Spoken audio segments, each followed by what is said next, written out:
Hey guys, welcome back. So, Catherine recently gave a little backstory about her house, and something she says gets people looking at her a little sideways. After hearing what she had to say, people began to question her sanity. So, Catherine shared that the person she purchased her home from was none other than Christina Ricci, who is a legendary actress known for her iconic roles in films like Casper and The Addams Family. Then, months later, Catherine found out that another icon had lived in her home, the lead singer of the band The Knack, Doug Fieger. So, Doug did pass away in 2010 from cancer in Catherine's home.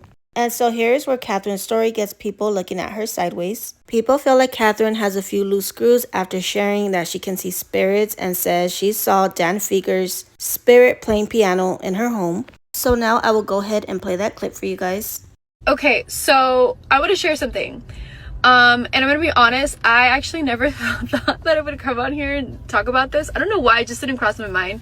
But I've seen a lot of people mention this. So I text my agent and I'm like, look at the LLC, isn't this so funny? Like, this literally aligned with me. And he goes, that's crazy, because did you know that the woman who is selling the house that you're buying the house from is Christina Ricci? And in that moment, when he first texted to me, I thought, like, Christina Ricci, like, who's Christina Ricci?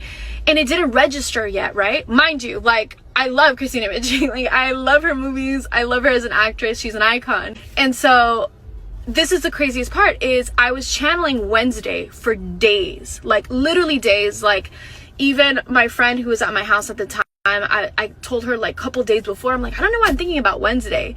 And so when I realized that I'm buying the house from Christina Ricci, and she was the original Wednesday, I thought, this is meant to be. This is a sign. Like, I'm getting the house. And so I got the house, moved in.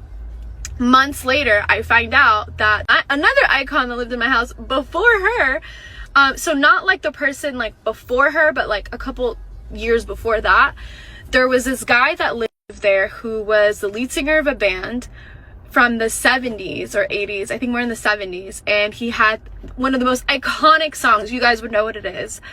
It's the My Sharona song.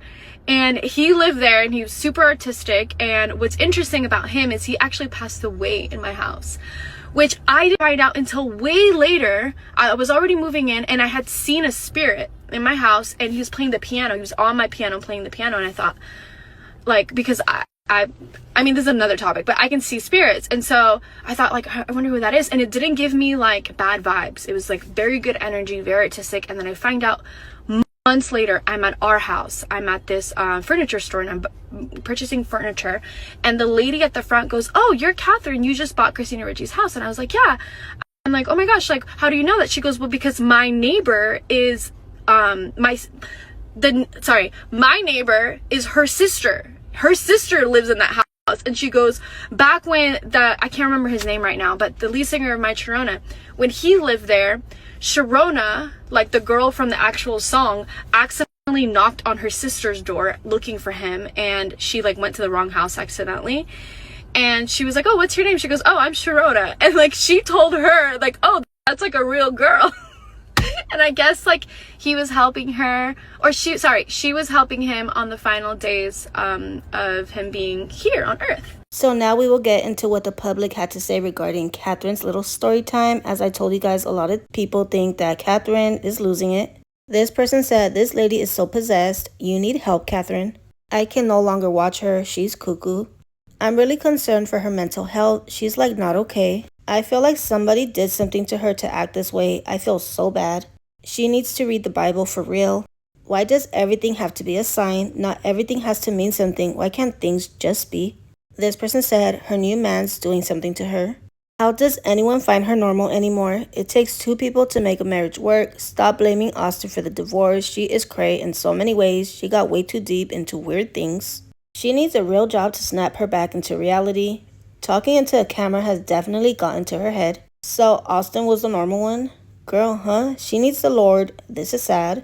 This is why Austin couldn't love her. She's allowed demons into her life. She's a full-blown witch. Channeling means she's in deep. Do y'all see why Austin was tired? Yeah, I don't think Austin was the problem. Maybe Austin wasn't the problem. She could see spirits, but she didn't see Austin cheat. I think Austin used to listen to these type of things and was like, hell nah.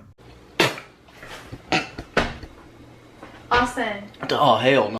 And lastly, this person said, for everyone saying she's not okay, maybe she's going through a spiritual battle, but she doesn't know yet. But yeah, guys, I would love to hear your guys' thoughts on this, so let me know down in the comments. Do you guys agree with some of these comments? Do you guys agree that Catherine is losing it? Let me know.